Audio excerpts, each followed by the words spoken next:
ไล่รวมคำ number 4สมัยมวลแต่สตูตัวเนี่ยให้ไล่ถ่ายให้ไล่รวมเฉาเฮียนรุนตัวแม่ก็อลังจินาควรปัสสรินมาหลังเราควรปังน้ำนี่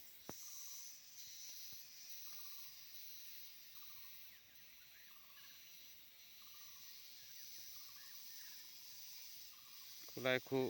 กันละหาลอัลเทแล้วว่า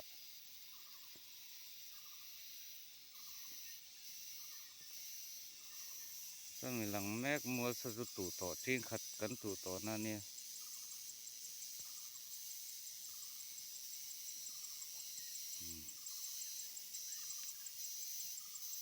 ให้มีกระทลักนักกงจินหวยลำเฮียนกันรบปผาส่วนคำ number 3ลำให้ไล่รวมแข่งให้หนอขาเฉากันตุ้มังจีนดีและจันเวน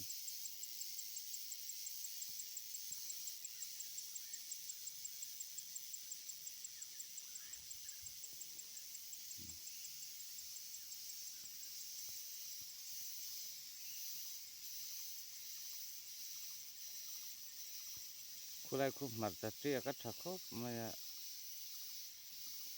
จังเอลเจียกเลย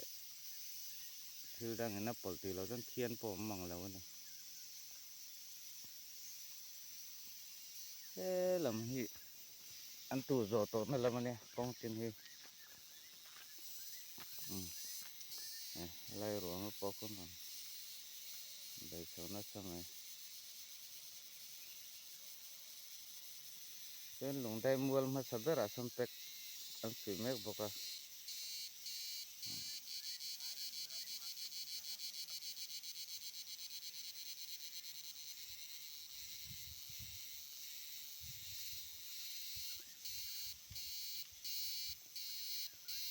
หลังเสียแล้วในสันเมก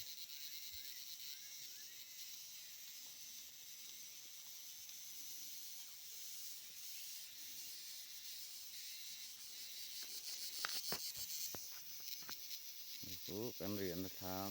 ำให้มีกองจินเซลทางลำฮีกันตูขัดเฉาเซลละโซ่ลำโซ่ตูเวกตัวในบุบันหุ่นนั่นเนี่ย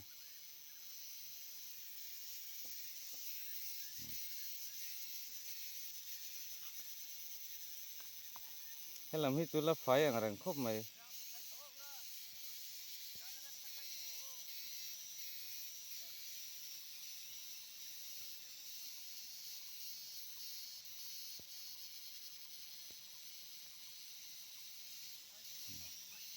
ให้ไล่มัวตุ้งเฉาเลยให้ไล่รวมให้ไว้ขัด